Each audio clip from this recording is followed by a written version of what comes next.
भक्तामर प्रणतमौलिमणि प्रभाणां मुक्त्योतकं दलितपापतमोविताणां सम्यक् प्रणम्य जिनपादयुगं युगादा मलम्बनं भवजले पततां जनानां यशस्तुतः सकलवाङ्मयतत्त्वबोधोद्बोध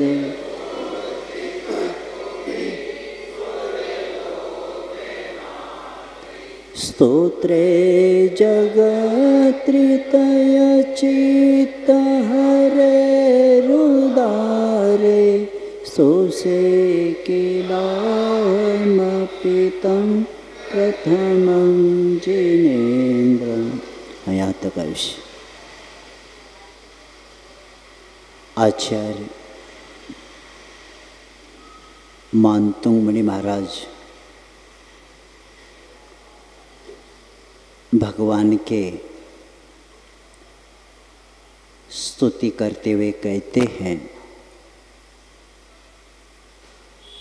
कि हे मुनीन्द्र, इस लोक में आपकी महिमा सूर्य से भी बढ़कर है, तभी तो आप कभी डूबते नहीं, आपके ऊपर ग्रहण नहीं लगता और न बादल छाते हैं,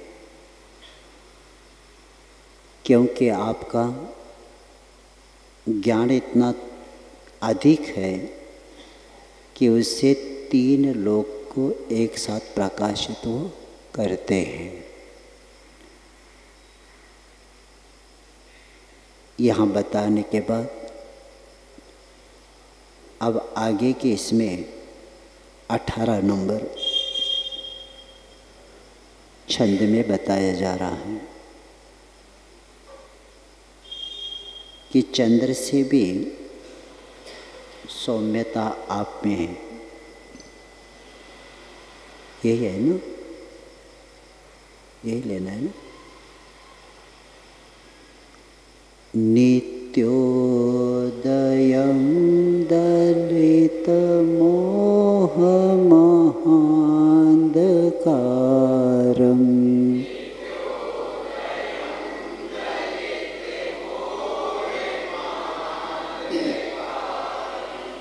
गम्यं न राहुवदनशनवारिदाणाम्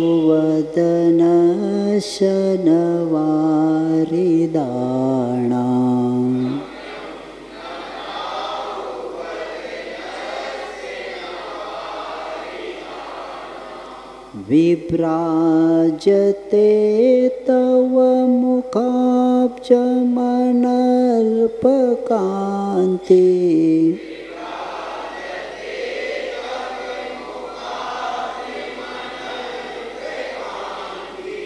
विद्योतय जगदपूर्वशशाङ्कबिम्बम्।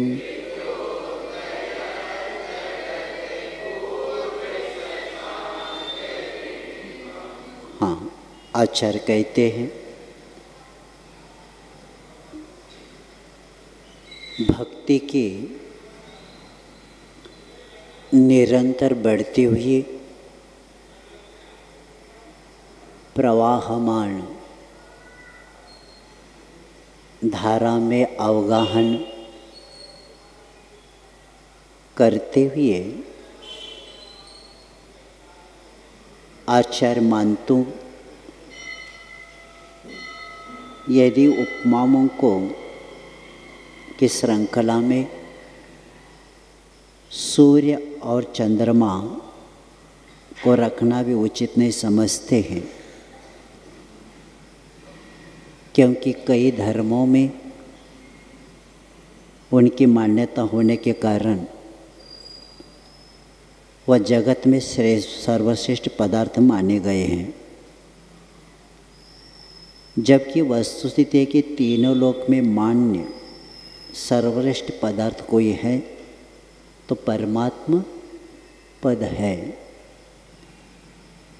इसलिए उस मान्यता का खंडन करने के लिए आचार्य इसको आवश्यक समझते हैं, क्योंकि पुनः पुनः इन्हीं उपमाओं का प्रयोग श्लोक छंद में करते आ रहे हैं। पद्य नंबर 13 में, जिसमें कि जिनेन्द्र देव के मुख कमल की उपमा सदोष चंद्रमा से देना उन्होंने उचित नहीं समझा था, ना ही सूर्य से। लेकिन इस छंद में पुनः वे लौकिक चंद्रमा की हीनताओं और जिनेश्वर देव की मुख्य रूपे अलौकिक अद्वितीय चंद्रमा की विशेषता का तुलना यहाँ कर रहे हैं। आचार्य कहते हैं कि हे भगवान, तव मुखाब्जम, आपका मुख कमल नित्योदयम, सदा उदय रहने वाला है। सदा ने क्या, रात और दिन दोनों समय उदय रहने वाला है। और दलित मोह महांधकारम, दलिता ने नाश कर दिया है जिसने मोह यानी अज्ञान रूपी अंधकार। ऐसे जिन्होंने अनल्प कांति, अनल्प ने अधिक और कांति यानी चमक, तो जिसकी आभा है ऐसे न राहु वदनस्य गम्यम, राहु ग्रह के मुख में जो प्रवेश नहीं करता, और न वारिदे नाम गम्यम, न बादलों के द्वारा जो प्रभाव को प्राप्त नहीं होता, ऐसे पराभव को प्राप्त नहीं होता। ऐसे जगत विश्व को विद्युत यानी विशेष रूप से प्रकाशित करता है। इस बात को बताते हुए अपूर्व शशांक बिंबम, आप अलौकिक चंद्रमंडल है, ऐसे करते हुए आचार्य यहाँ अनेक भगवान के मुख कमल एक विलक्षण चंद्रमा है जो अत्यंत सौंदर्य से परिपूर्ण है। और आँखों से देखा जाने वाला चंद्रमा तो रात्रि में उदित होता है, लेकिन आपका मुख चंद्र समस्त संसार को क्या करता है, प्रकाशित करते हुए सुशोभित रहने वाला है। ऐसा चंद्रबिंब है जो दिन रात समान रूप से प्रकाश को करता ही रहता है। और इसीलिए अज्ञान रूपी अंधकार को नाश करता है। और चंद्रमा राहु ग्रस लेता है, लेकिन और आप बादल अपने आंचल में छिपा लेता है, परंतु आपके मुख चंद्र को न राहु ग्रस्त करता है न बादल करता है। और चंद्रमा की कांति कृष्ण पक्ष से क्या होती है, घटती जाती है, परंतु आपका मुख चंद्र की कांति सदा समान रूप से दैत्यमान रहती है। और चंद्रमा रात्रि के क्रम से केवल अर्ध दीप को ही प्रकाशित करता है, परंतु आपका मुख चंद्र क्या करता है कि सारे संसार को प्रकाशित करता है। ये बताते हुए अरिहंत देव का ज्ञान नित्योदय रहता है। भगवान का ज्ञान क्या रहता है, नित्योदय, सदा उदय को प्राप्त रहता है। और उसी के कारण तो मोह रूपी अंधकार दूर हो जाता है। इस सूर्य के चंद्रमा के द्वारा जैसे बाहर का अंधकार नष्ट होता है, तो भगवान के नित्योदय से क्या होता है, मोह रूपी अंधकार दूर हो जाता है। और इसी के कारण वो आप इस मोह रूपी अंधकार होना ही कि विनष्ट हो जाता है, और इसी के कारण वह जीव वस्तु के स्वरूप को समझ लेता है। इस बात को बताते हुए आचार्य कहते, और इसी बात को बताते हुए आगे के छंद में ये विषय को आगे बढ़ाते हैं। किम शर्वरीषु शशिनानि विवस्वता वा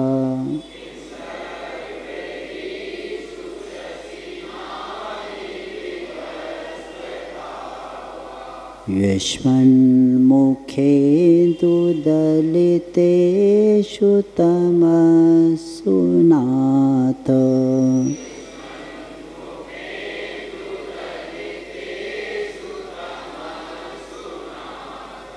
निष्पन्नशाली वनशालिनी जीवलोके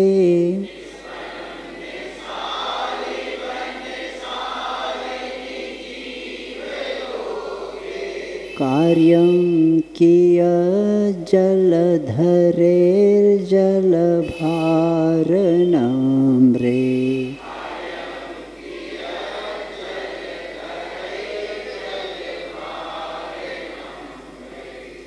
आचार्य इस पद में स्तुतिकार का एक साथ चंद्रमा और सूर्य के पूजने त्याग के ऊपर प्रहार किया जा रहा है।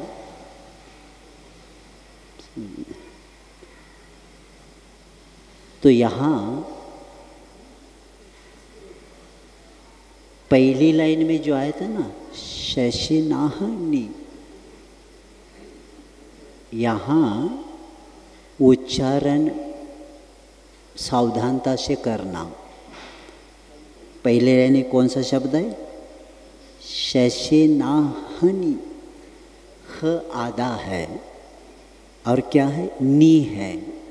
तो इसको कैसे बोलना, शशिनाहनि, क्योंकि लोग कई लोग शशि नाही, क्या बोलते हैं उसको, शशि नाही, ऐसा नहीं, शशि नाह नी। हाँ, क्योंकि ह आधा है, ह क्या है, आधा है और नी पूरा है, तो इसीलिए शशि नाह नी। ह जो दो बिंदी होती है ना, तो शशि नाहन नहीं बोलना, शशि नाही नहीं बोलना। तो इस तरह यहाँ उच्चारण ठीक करके लेंगे। तो आचार्य कहते हैं कि हे स्वामिन, तमसो युष्मन मुखेन्दु दलितेषु, तमसाने अंधकार, और इसी के सती सप्ते के अनुसार हुआ तमसो। युष्मना ने आपके मुख ने मुखेंद्रो चंद्रमा के दलित नष्ट किया है, अने दलित शाता नष्ट किया है। ऐसे आपके मुख रूपी चंद्रमा के द्वारा हर तरह के प्रगाढ़ अंधकों को नाश किए जाने पर शर्वेरेषु, यानी रात्रि में, शशिना किम, जब हमारा आपके मुख के द्वारा अंधकार नष्ट हुआ, तो रात्रि में चंद्रमा से क्या प्रयोजन, और दिन में, दिवस में क्या है कि सूर्य से क्या प्रयोजन। विवस्वताओ किम निष्पन्न शालिवन शालिनी जीवलोके, अने परिपक्व धान्य वनों से सुशोभित हो जाने पर इस भूल जीवलोक यानी पृथ्वी पर जलभार नम्रे पानी के भार से नीचे की ओर झुके हुए ऐसे बादलों के द्वारा कियत कार्य यानी कितना सा काम निकल सकता है, यानी कुछ भी नहीं होता। इस बात को बताते हुए आचार्य महाराज जब आपके मुख रूपी चंद्रमा से समस्त जीवलोक का अंधकार अज्ञान रूपी नष्ट हो जाता है, क्योंकि हम दर्शन पाठ में बोलते हैं दर्शनम जिन चंद्रस्य सद्धर्मामृतवर्षणम जन्म दाह विनाशाय वर्धनम सुखवारिदे। जिनेन्द्र भगवान रूपी चंद्रमा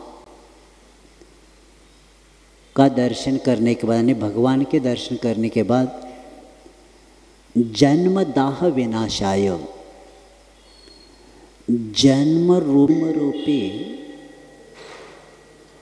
दाह ने ताप नाश हो जाता है। इसीलिए आप लोग सावधान हो जाना, क्योंकि आपका 24 घंटे संसार के ताप में संतप्त रहते आप लोग। इसे दृष्टाष्ट स्तोत्र में बताया है, जिनेन्द्र भवनव भवताप हारी, क्योंकि राग आग दहे सदा। संसार में क्या होता है, राग की आग में सदा संसारी जलता रहता है।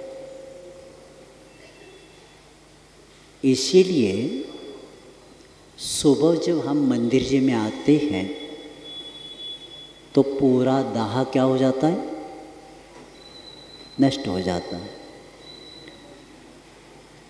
इसीलिए ये तनाव, इस संसार में संताप, दाह अगर शांत करना है तो जिनेन्द्र भगवान के मंदिर में आए बिना शांत 3 काल में नहीं होगा। जब भगवान के पास जाते हैं, क्षत्र चूड़ामणि में आया है, भगवान के चरणों में जाते ही हमारे दाह कम होकर आत्म शांति मिलके कार्य के सिद्धि के लिए वह चरण कमल माने गए हैं। इसलिए भगवान के पास थोड़ा बैठ के देख लेना, इतनी कर्मों की निर्जरा होती है और भाव सहित वंदना होना चाहिए। मैं बताना चाहता हूँ, जब भगवान के पास जाते हैं आप लोगों का, मैं जब मंदिर में जाता हूँ मैं सोचता हूँ कि गुनाह वालों का कितना पुण्य है कि एक से एक वितरक भगवान हैं। पार्श्वनाथ जी का दर्शन करते हैं, बाद में साइड के 3-3 भगवान के करते हैं, उधर पार्श्वनाथ करते हैं, ऊपर जाने के तो ऐसा लगता है कहाँ आ गए हम।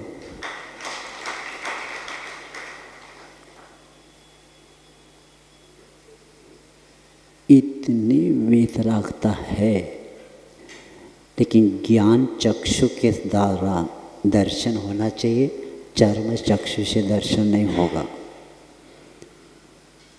क्योंकि चर्म चक्षु से तो वितरागता दिखी, लेकिन ज्ञान चक्षु और उसमें आ जाए तो कितनी कर्मों की निर्जरा हो सकती।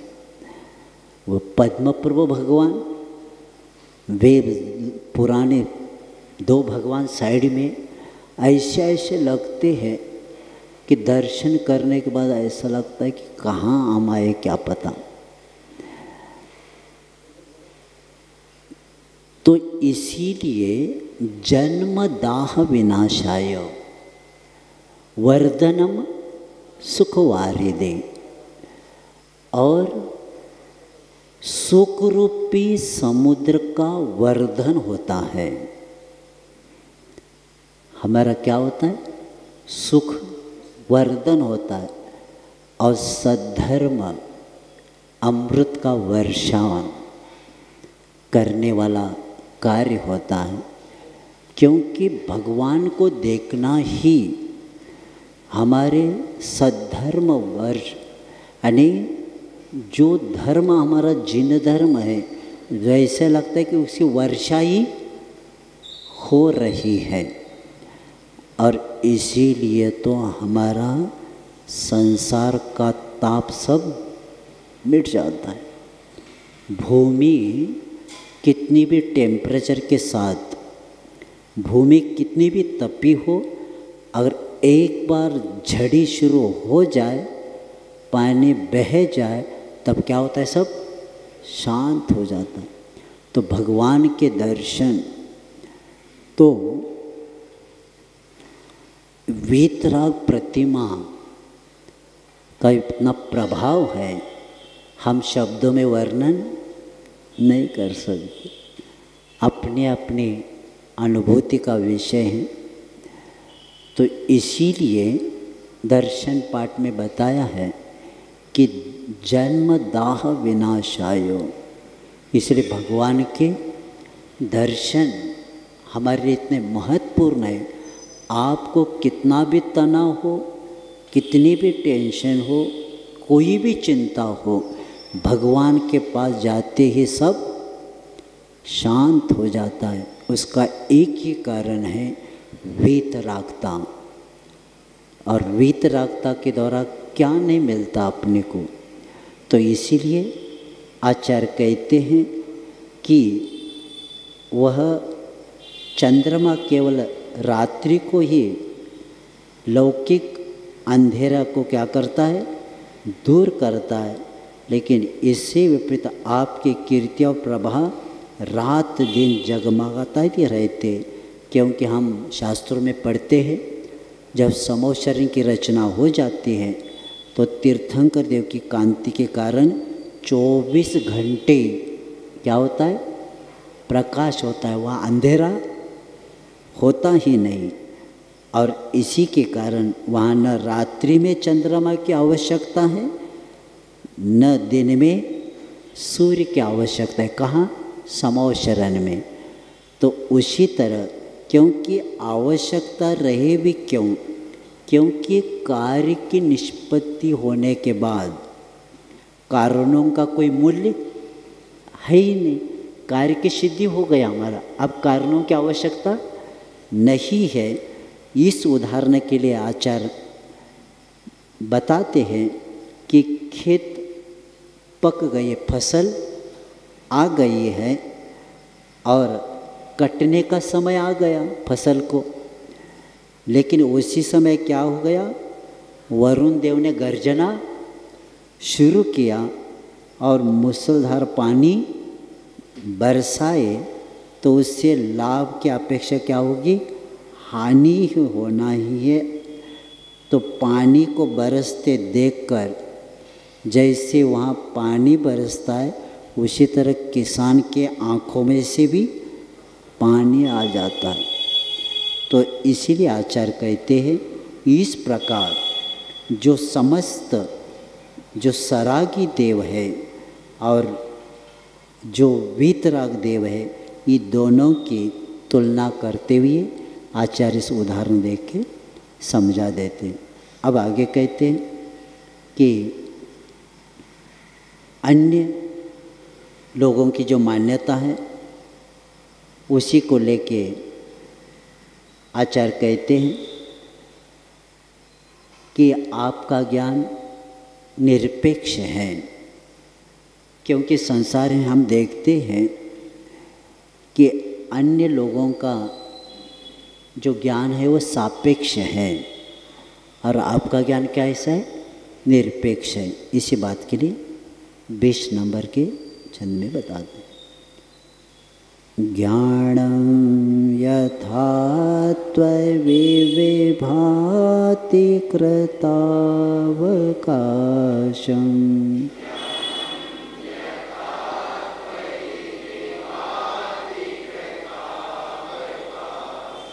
नैवं तथा हरिहरादिषु नायकेषु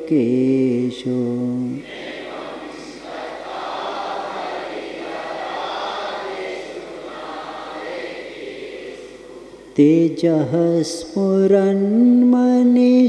याति यथा महत्त्वम्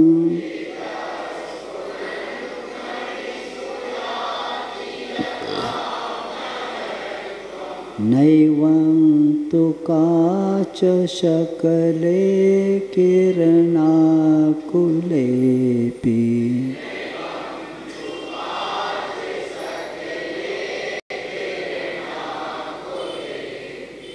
आचार्य कहते हैं कि हे तेजोपुंज भगवन, कृतावकाशम अनंत पर्यात्म पदार्थों को प्रकाशित करने वाला ऐसे केवल ज्ञान जिस प्रकार आप में शोभायमान को प्राप्त होता है, वैसा हरिहरा देशों हरिहर आदि देवों में देखने को नहीं मिलता, क्योंकि नायक ऐसी लौकिक देवताओं में नहीं मिलता। न एवं वैसा ही है नहीं, यानी सर्वथा ही नहीं, जिस तरह स्फुरन मनीषु यानी झिलमिलाती हुई मणियों में क्या होता है, जो तेज होता है, कांति होती है, यथा महत्व याति जैसा महत्व प्राप्त करते हैं, किरणाकुले अपि यानी कांच के उस रश्मि से व्याप्त होने पर कांच शक्ले यानी कांच के टुकड़ों में क्या नहीं होता, प्राप्त नहीं हो जाता। इस बात को बताते हुए प्रकृति में प्रतिष्ठित जिन लोगों का पूजनीयता जो मानते हैं, तो उसी को लेके देवत्व कहाँ होता सिद्ध, ये बताने के लिए आचार्य कहते हैं कि हे वीतराग देव, आप न केवल रूप सौंदर्य अद्वितीय है, लेकिन आपका ज्ञान प्रधान गुण सौंदर्य में भी एक में अद्वितीय है। कहाँ आपका अनंत ज्ञान, भगवान के पास कितना ज्ञान है, अनंत ज्ञान है, और कहाँ अन्य तथाकथित सरागे देवों का संकुचित ज्ञान। और हे सर्वज्ञ, आपने अनेकांतात्मय वस्तु स्वरूप को जैसा देखा है, वैसा ही आपने प्ररूपित किया है, क्योंकि शब्द आता है यद विद्या दर्पणायते, यानी जैसे है वैसे ही वस्तु स्थिति उन्होंने बताया। क्योंकि भगवान के ज्ञान के लिए दर्पण की उपमा क्यों दिया, देख लेना, दर्पण रखा है, सामने अग्नि जल रही है, लेकिन दर्पण में प्रतिबिंब है, लेकिन दर्पण नहीं जलेगा।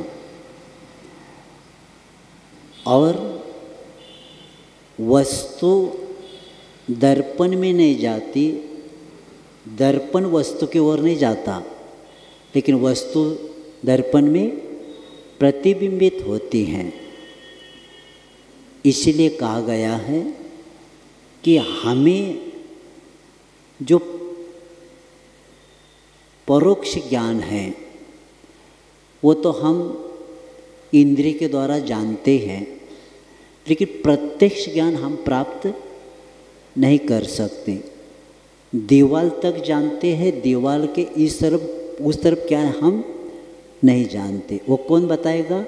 यद विद्या दर्पणायते, यानी वो केवल ज्ञान के द्वारा हमें प्राप्त होगा। जिस तरह अपने आँखों के द्वारा पूरा शरीर को हम देख सकते, लेकिन चेहरे को देखने के लिए हमारे आँखें काम, तो उसको क्या करना पड़ेगा? दर्पण लेना। दर्पण में जब हम देखेंगे तो अपने चेहरे को देख सकते। उसी तरह आचार्य कहते हैं जिस तरह दर्पण में अपना मुख हम देख सकते, उसी तरह तीन लोक का ज्ञान दर्पण के बिना नहीं देख सकते। उसी तरह केवल ज्ञान के बिना हमें पूर्ण ज्ञान नहीं मिल सकता। और आपने वो क्या किया? पूरा हमें अनेकात्मा जैसा है वैसा बताया, और आपके वचन परस्पर विरोध रहित है। भगवान का ज्ञान रत्नकण श्रावकाचार्य में आचार्य कहते हैं, आप तो पज्ञ मनोलंघ्य दृष्टिष्ट विरोधकम तत्वोपदेश कृत सारम शास्त्रम कापत घट्टनम। समंत भद्राचार्य हमें व्याख्या बताते हैं, शास्त्र की व्याख्या, आगम की व्याख्या बताते हैं। आगम किसको कहना, शास्त्र किसको कहना? आप तो पज्ञ मनोलंघ्य। पहला जान लिया किसने? आपने। वक्ता प्रामाणिक हो तो वचन की प्रामाणिकता रहती है। तो समंत भद्राचार्य शास्त्र किसने बताया? आपने बताया। इसका मतलब ये है जिन्होंने जाना है उन्होंने ही बताया, सामान्य व्यक्ति ने बताया। और दृष्टिष्ट विरोधकम, विरोध को प्राप्त नहीं होता। और उल्लंघन भी नहीं हो सकता। और ऐसे वे मिथ्या मार्ग का खंडन करने वाला,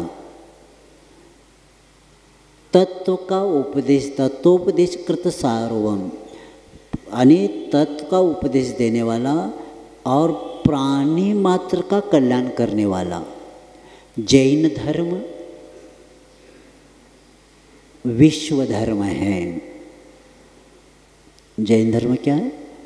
विश्व धर्म। कहाँ से लाए ये शब्द?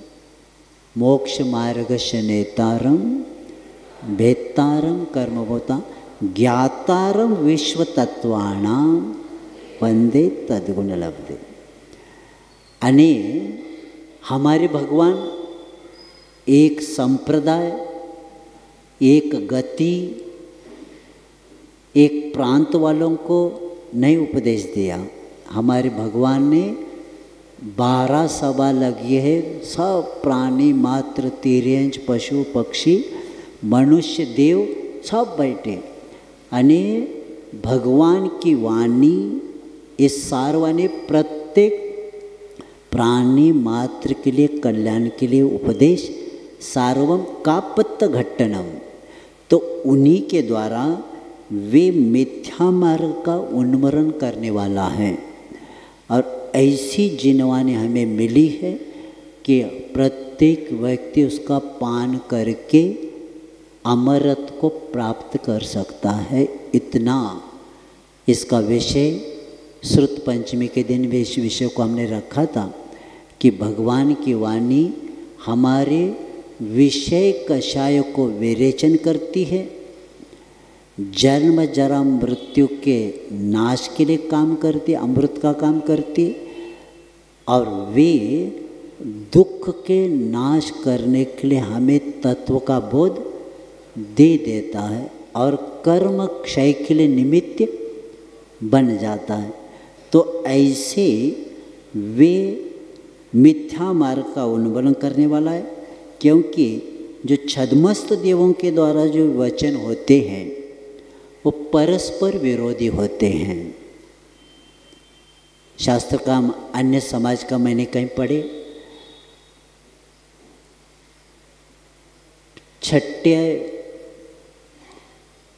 पांचवें के छठे अध्याय में बताया कि चरम शरीर मोक्ष जाता है, और आगे सातवें आठवें छठे में भरत चक्रवर्ती की बात आई है वहाँ अन्य शास्त्र में, अन्य समाज में।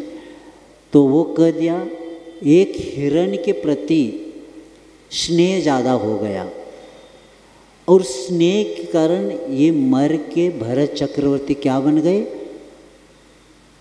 हिरण बन गए। तो ये क्या होता है, हम खंडन कर सकते। जब पहले आपने क्या बताया, चरम शरीरी मोक्ष जाता है, अन्य समाज की बात कर रहा हूँ, और बाद में उसको कहाँ भेजा, तिरंज। तो इसको बोलते खंडन कर सकते हैं। कई कई शास्त्रों में मैं रहम का दीपक जला रहा हूँ, तो दीपक जल गया दया का, तो उस पूरे शास्त्र में क्या होना चाहिए, दया का विषय होना चाहिए। पहला तो बताया मैं चिराग जला रहा हूँ रहम का, और अंदर आया हिंसा का, तो इसको बोलते हम खंडन कर सकते। जब दीपक जलाया रहम का तो ये हिंसा कैसे आ गई। इधर तो बताया अहिंसा धर्म, और अंदर बताया कि यज्ञ में पशु को बलि दे देना, तो इसको क्या बोलते, खंडन किया जाता है। एक वचन बताया और उन्होंने के द्वारा उसका, यानी उन्हीं के द्वारा उनकी गलती हो गई, तो इसको बोलते परस्पर विरोध। जैसे ज्ञान सागर महाराज जी ने लिखा है कि एक मित्र को लेटर आ गया। क्या लेटर आ गया, आपकी पत्नी विधवा हो गई। और वो पढ़ रहा था, वो पढ़कर रोने लगा। तो उन्हें कहा क्यों रो रहे, अम्मा मेरी पत्नी विधवा हो गई।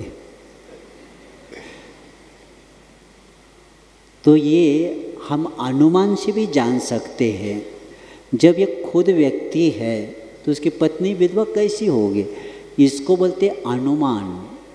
अनुमान से भी हम क्या कर सकते, जान सकते हैं। तो इसीलिए कहा जाता है परस्पर विरोध माना जाता है इसको।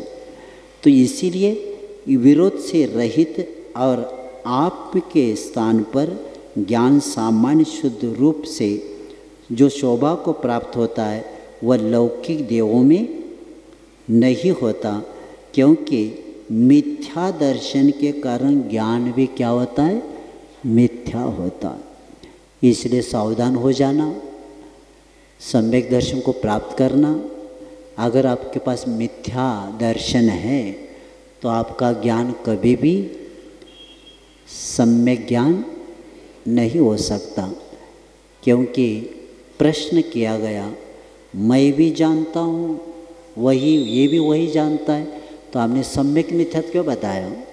तो एक उदाहरण बताया है, दो पात्र हैं, गाय का दूध अमृत तुल्य है और एक चांदी के बर्तन में और किसी पर रख दिया, और एक जो फल होता है ना कड़वा हुआ, तो उसको निकाल के वो दूध उसमें रख दिया। तो दूध पहला क्या था, पहला मीठा था, लेकिन पात्र में जाते क्या हो गया, वो कड़वा। तो उसी तरह पात्र के अनुसार ज्ञान परिवर्तन होता है, मिथ्या भी होता है और सम्यक भी होता है। सम्यक दृष्टि के पास सम्यक ज्ञान रहता है, मिथ्या दृष्टि के पास मिथ्या ज्ञान होता है। सम्यक दृष्टि अपने ज्ञान से हे उपादेय का विवेक को प्राप्त करता है। हे उपादेय ने क्या छोड़ना, क्या ग्रहण करना, धर्म क्या, अधर्म क्या, सरागी क्या, वीतरागी क्या, इसका निर्णय सम्यक दृष्टि करता है। लेकिन मिथ्या दृष्टि हे उपादेय का ज्ञान नहीं रहता, धर्म अधर्म का ज्ञान नहीं, सरागी वीतरागी का ज्ञान नहीं होता, गुण दोष को जानता नहीं। इसीलिए कहा गया है मिथ्या ज्ञान जिसके पास होता है उसका विचार विवेक बुद्धि उल्टी चलती है। जिसके पास मिथ्या ज्ञान रहता है उसके विचार विवेक और बुद्धि क्या होती है, उल्टी चलती है। वो निर्णय उल्टा ही लेता है, कितना भी समझाए वहीं जाएगा। तो इसीलिए मिथ्या दर्शन के कोटि में आता है। जिस प्रकार चमचमाती हुई वैडूर पद्मराग नीलमणि मुक्ताओं के स्वभाव से ही क्या होती है, चकाचौंध उत्पन्न करने वाली होती है, वैसा तेज सूर्य की किरणों में समेट लेने पर कांच के टुकड़े में नहीं पाया जाता। कांच का टुकड़ा भी है और एक मणि है, और ऐसे उस मुक्ताओं में जो चमक होता है वह कांच में और इसमें दोनों में अंतर होता है। तो सरागी की तुलना कांच के टुकड़ों में क्या है, और वीतराग की उपमा किसमें क्या है, मणि मुक्ताओं में करके आचार्य स्वपर प्रकाशक केवल ज्ञान के आगे समस्त शौक्षमिक ज्ञानी का भी अवमूल्यन सिद्ध किया है। क्योंकि केवल ज्ञान के सामने बाकी के कोई ज्ञान काम का नहीं होता। ये बताकर अब आगे कहते हैं कि स्तुति करते हुए आचार्य कहते निंदा स्तुति अलंकार, इसको यानी ऐसे शब्द को आगे बताएंगे। स्तुति निंदा स्तुति अलंकार कैसे होती है। आपके दर्शन से केवल नेत्र ही नहीं, हृदय भी क्या हो जाता है, तृप्त हो जाता है। इसलिए 21 नंबर में बताते हैं, मन्नेवरं हरिहरादय एव दृष्टा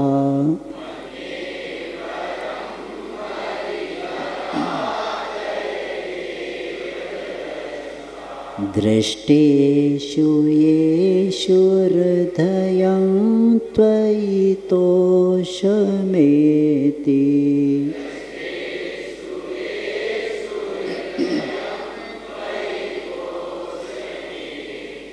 किं वीक्षितेन भवता भुवि येन नान्यः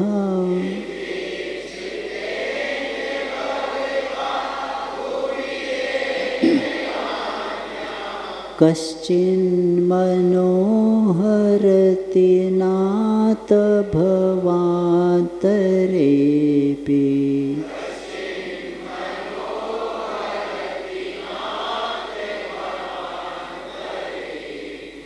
आचार्य कहते हैं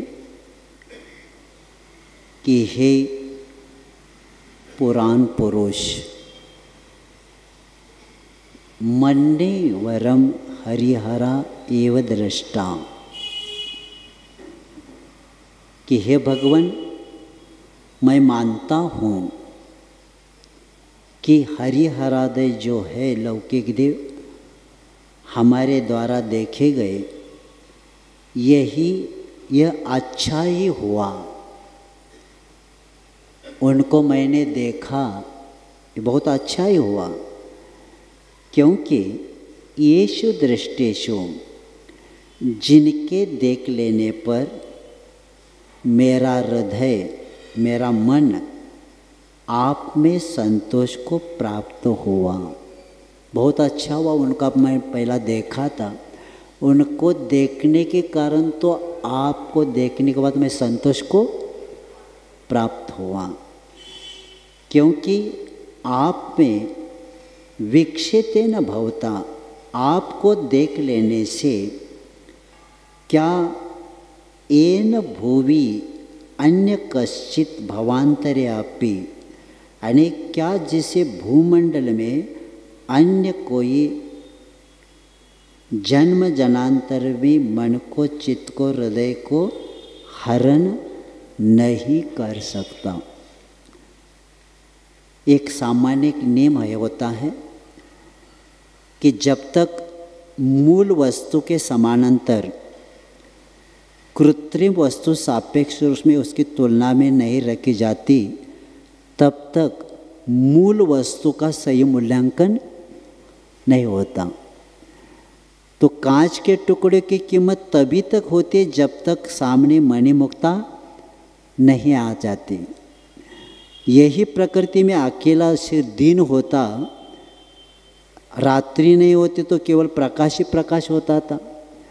तो अंधकार न होता तो दिन और प्रकाश होता तो दोनों ही अपने अपेक्षा के अभाव में अपने मूल्यवान नहीं माने जाते।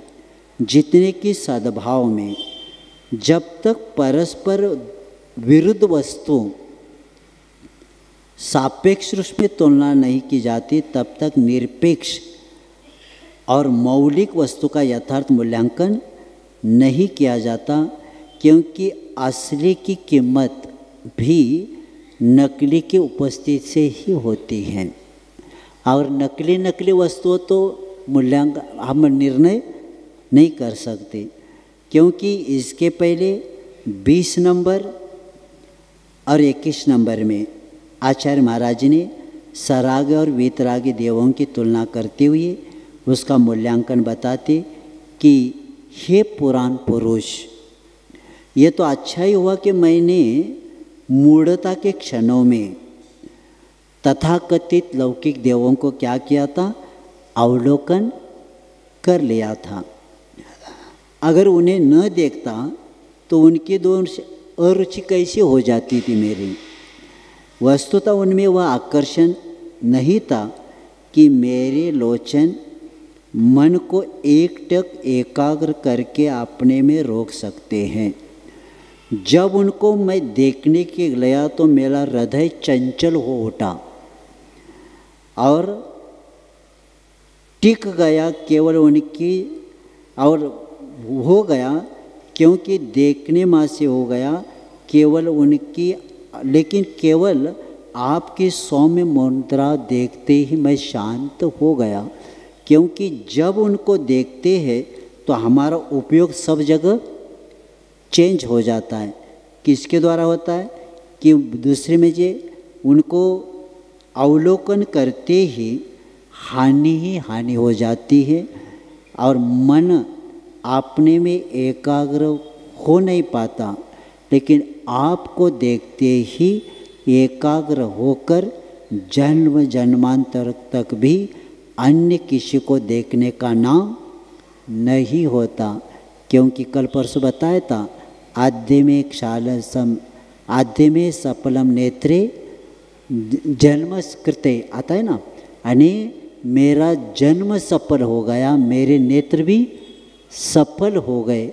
आपको देखने के बाद मेरा शरीर भी पवित्र हो गया, मेरे नेत्र भी पवित्र हो गए। तो उसी तरह जन्म जन्मांतरों भी अन्य किसी को देखने की इच्छा नहीं होती, क्योंकि जहाँ वस्त्र होते हैं, जहाँ अलंकार होते हैं, वह मन को आकर्षित करके इतना चंचल करते हैं कि एक स्थान पर स्थिरता से टिक भी नहीं सकते। हम इधर उधर हमारा उपयोग चंचल होता जाता है, हम देखते जाते, लेकिन आपकी वीतराग मुद्रा मन को इतना स्थिर एकाग्र करते कि दूसरे किसी को देखने का नाम भी नहीं लेते। ये बताकर आचार्य महाराज उस वीतराग के प्रति, क्योंकि दृष्टेश येष हृदय तयि तोषमेति, ये शब्द करके आचार्य कहते कि जिनके देख लेने से हृदय संतोष को क्या होता है, प्राप्त हो जाता है। इसके पहले बता कर आए, क्योंकि हृदय जब शांत होता है तो व्यक्ति दूसरे देखने की इच्छा नहीं करता। जैसे खारा पानी बता कर आए, खारा पानी पीने वाला व्यक्ति और पीने की इच्छा करता है, लेकिन क्षीर सागर का दुग्धोत्तम शीतल पानी पीने के बाद प्यास बुझने के बाद पुनः अपेक्षा नहीं रखता। और इस बात को बताते हुए आज आचार्य कहते हैं कि हे भगवान, आपके इस दर्शन से हमें इतना सफलता मिलती है और इसी के कारण हमारे जीवन का लक्ष्य बना रहता है। और इसीलिए हम बोलते हैं जिन्हें भक्तिर दिने दिने सदा मेस्तु कब भवे भवे, अने सदा भगवान आपकी भक्ति करता रहूँगा, आपके रहता हूँ और ये अंत तक आपकी भक्ति सदा करता रहूं। और यहाँ तक आचार्य कहते जब तक मुझे मुक्ति नहीं मिलेगी तब तक क्या करो, आपका ही नाम स्मरण करता रहूं, क्योंकि आपका नाम स्मरण ही हमारे भाव को सुधार देता है। आपका नाम ही हमारे जीवन के लिए अनंत काल के किए हुए कर्मों को क्या करता है, नाश होने के लिए काम में आता है। तो ऐसे उस भगवान की स्तुति करते हुए आचार्य कहते हैं कि ऐसे भगवान के दर्शन होना बहुत दुर्लभ है। प्रत्येक व्यक्ति जिनेंद्र भगवान का दर्शन नहीं कर सकता। कई लोग जिनको सूतक आदि आता है, जिसको कोई मंदिर जी में नहीं आता, जिसका अभिषेक करने में तड़पता है व्यक्ति, क्या कैसे पाप का उदय है, मैं अभिषेक कर नहीं पाया, क्योंकि 3 लोक के नाथ को स्पर्श करने का सौभाग्य, क्या बताऊं, इतनी निर्जरा, इतनी ऊर्जा मिलती है भगवान के स्पर्श करने के बाद। और जब दर्शन करने के बाद इतना होता है, तो जब अभिषेक आदि करते तो कर्मों की निर्जरा हो जाते। इसीलिए एक दिन भी बिना भगवान के दर्शन से मुंह में पानी भी नहीं जाना चाहिए। और भगवान के अभिषेक तो हर रोज ही होना चाहिए। आचार्य एक बार बता रहे थे, जब तक स्नान करते ना आप, एक कब तक स्नान करते, ये हाथ उठता है तब तक, बाद में क्या करना पड़ता है, इसको पकड़ना पड़ता है। उसी तो जब तक हाथ उठता है तब तक क्या करो, अभिषेक करो। बाद में इसको पकड़ना पड़ता, तब कहेंगे मुझे अभिषेक करना है। अभी टीवी पर देख लेना, अब गया तुम्हारा काम। जब समय था तब आपने किया नहीं। उधर करोड़ों रुपए में बोली लेके अभिषेक करते हैं, यहाँ फ्री में मिला है तो भी पाप का उदय चल रहा है। कलशा उठा के भाव से जब करते ना, तो क्या बताए कि घर से मंदिर के ओर मुख हो गया, कर्मों की निर्जरा शुरू हो गई। आशाधर जी ने लिखा एक जगह, क्या लिखा है, घर से मंदिर की ओर आपका मुख हो गया, तब से आपके कर्मों की निर्जरा प्रारंभ हो गई। जब जिन मंदिर में निकलने के बाद निर्जरा, तो साक्षात दर्शन करके अभिषेक करके गंधोदक लेने के बाद कितनी निर्जरा होती। लेकिन ये भी याद रखना कि धर्म मिलने के बाद भी धर्म की क्रिया करने का भी पुण्य होता है, हर व्यक्ति नहीं कर सकता। पाप का जिसका उदय है, कई लोग कहते महाराज जी हमारी बहुत इच्छा है, लेकिन कर्म का कौन सा उदय क्या पता, हम उठते ही नहीं। ये प्रमाद कर्म का उदय है क्या? प्रमाद कर्म का उदय नहीं, ये अपनी कमियां हैं। प्रमाद कर्म का उदय नहीं, पुरुषार्थ की कमी है। अपनी पुरुषार्थ की कमी कर्मों पर डालता है, बाकी को लोगों का चल रहा है करने वाला, लेकिन इच्छा होती हुई क्यों नहीं आ रहे, ये अपना प्रमाद है। क्योंकि जैन धर्म पुरुषार्थी धर्म है। क्योंकि 4 पुरुषार्थ, पहला पुरुषार्थ कौन सा बताया? धर्म पुरुषार्थ। धर्म पुरुषार्थ हुए बिना आगे का कार्य नहीं होता। धर्म पुरुषार्थ शब्द पहला सुनेंगे, बोलते तो है, बताओ कितने शब्द बन गए? धर्म पुरुष अर्थ, धर्म पुरुष अर्थ। इसका अर्थ क्या हुआ? धर्म ने जो सुख को देता है, कर्मों की निर्जरा करता है, स्वभाव को प्राप्त करते, वो धर्म। अर्थ, धर्म पुरुष, पुरुष यानी आत्मा, और अर्थ यानी प्रयोजन। आत्मा का प्रयोजन है कर्म की निर्जरा करना, इसको बोलते धर्म पुरुषार्थ। और ये धर्म पुरुषार्थ में ये क्रिया आती है, उसके कारण हमारे पाप का नाश होता है, कर्मों की निर्जरा होती है, पुण्य की प्राप्ति भी होती है। इसलिए प्रमाद नहीं करना। अभी जितना दिन गया गया सो गया, जो बचा है, क्योंकि दिन डूबने को आ गया। क्या हो गया? दिन डूबने को आ गया। 50-60 साल हो गई, अब दिन डूबने को आ गया। इसलिए सावधान हो जाना, अंधेरे में लौट नहीं पाएंगे, अभी लौटो। कहाँ लौटो? जिन मंदिर की ओर, और अभिषेक करें, क्योंकि समय आपका